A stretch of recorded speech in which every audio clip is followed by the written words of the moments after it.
Bonjour chers frères et sœurs en Christ, que la grâce, la paix et la miséricorde de notre Seigneur Jésus-Christ vous soient abondamment multipliés. Shalom et bienvenue dans cette nouvelle vidéo de 7 minutes de pain quotidien du 26 mai 2026. Nous poursuivons notre lecture dans le livre de Actes des Apôtres, chapitre 14. Nous allons lire aujourd'hui le verset 4.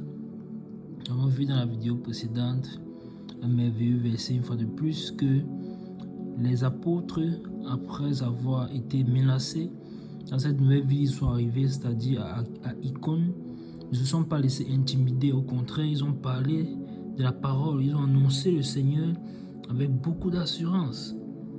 Et le Seigneur a appuyé et rendait témoignage à la parole de sa grâce en permettant qu'il se fasse des prodiges et des miracles par la main des apôtres. Donc on avait vu que le Seigneur, qu'est-ce qu'il a fait? Il rendait témoignage à la parole de sa grâce. À la parole de sa grâce. Sa grâce, nous avons vu que la grâce du Seigneur parle, car la grâce du Seigneur, source du salut, a été manifestée. Et le Seigneur se manifestait donc dans cette ville d'Icône. Et comme c'était un témoignage vivant et visible pour les personnes de cette ville, ils ne pouvaient donc pas le nier.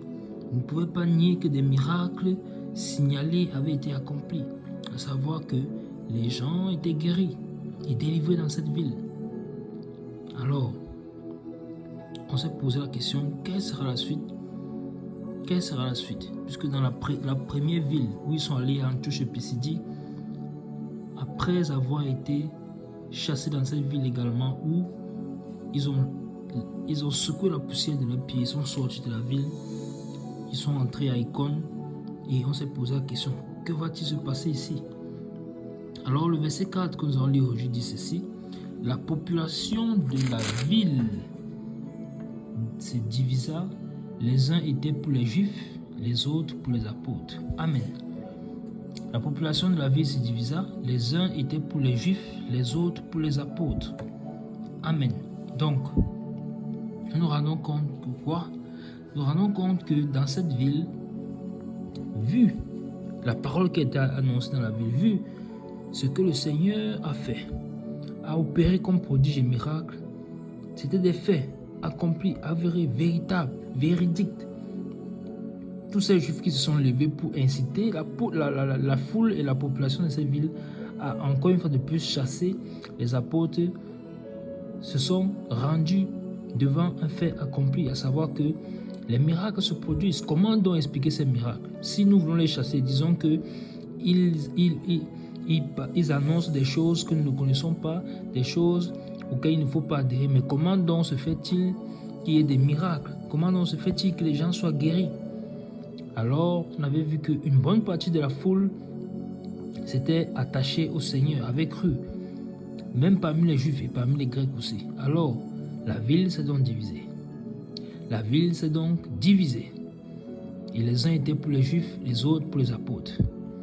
Or, est-ce qu'il est question d'être pour les apôtres ou pour les Juifs? Est-ce que nous devons suivre les hommes sur la terre? Est-ce que nous sommes appelés à suivre les hommes? Non, nous sommes appelés à suivre Christ. L'apôtre Paul dit que qu'est-ce qu'Apollos? Qu'est-ce que Paul? Des serviteurs. Comment l'un dit, moi je suis de Paul, moi je suis d'Apollos, moi je suis de Céphas, ainsi de suite? Non. Nous sommes pour le Seigneur. Nous sommes au Seigneur et pour le Seigneur. Alors, la ville, on peut comprendre, c'est une église, si on peut l'appeler ainsi, très jeune. Et ces personnes viennent juste donner leur vie au Seigneur. Alors les Juifs qui sont divisés, certains étaient pour les Juifs, même parmi les Grecs, et certains étaient pour les apôtres. Donc ils n'avaient pas encore cette connaissance. Mais alors, on constate que quoi en définitive? Que la vérité divise. La vérité divise. On peut penser que la vérité ne divise pas, mais la vérité divise. Pourquoi? Parce que lorsque la vérité est proclamée, lorsque la vérité est annoncée, alors ceux qui veulent persister dans le mensonge, comme ces Juifs-là qui veulent chasser les apôtres, vont chercher à se séparer ou bien à créer. Ils l'ont déjà fait d'ailleurs. Ils ont incité la foule à chasser les apôtres qui pourtant sont dans la vérité. Et voici aussi ceux qui ont cru au Seigneur, les voici aussi maintenant partagés devant un choix à faire. Allons-nous continuer dans notre voie que nous avions jusqu'ici, dans la religion, ou allons-nous suivre? Je ne dirais pas cette nouvelle religion, mais je dirais, allons-nous suivre la vérité que les apôtres viennent nous annoncer? Et c'est la question donc que je te pose si tu écoutes cette vidéo et que tu n'as pas encore donné ta vie au Seigneur. Quel choix fais-tu? Fais-tu le choix d'accepter le Seigneur Jésus-Christ dans ta vie? Fais-tu le choix de le servir? De le servir de tout ton cœur, de toute ton âme, de l'aimer de toute ta force et de toute ta pensée? Alors fais ce choix, c'est ce choix qui te permettra d'avoir la vie éternelle et de ne pas aller au jugement éternel. Accepte le Seigneur Jésus-Christ dans ta vie, répands-toi de tes péchés et il te donnera son esprit, qui est le gage du salut et de la rédemption. Alors, ils ont fait ce choix. Parce que quand on choisit le Seigneur, il faut être radical. Quand on choisit le Seigneur, il faut abandonner toutes les autres mauvaises voies que nous avions. Cela peut nous coûter des connaissances, cela peut nous coûter des amitiés, cela peut nous coûter beaucoup de choses, même les relations avec nos familles, dans la chair. Mais il nous faut choisir la vérité, toujours nous positionner pour la vérité. Encore une fois de plus, la vérité divise. Alors, suivons le Seigneur.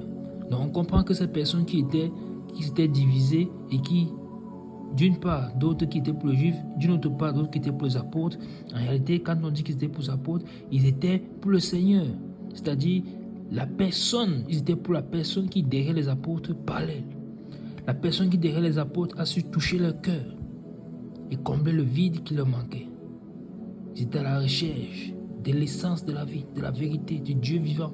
Ils l'ont découvert au travers de la prédication de l'évangile, de la parole de la grâce du Seigneur. Alors, saisis-toi également de cette perche tendue par le Seigneur. Amen. Nous allons nous arrêter là pour aujourd'hui. C'était tout pour les 7 minutes de pain continuer ce jour. Que la grâce, la paix et la miséricorde de notre Seigneur Jésus-Christ vous soient abondamment multipliées. Shalom.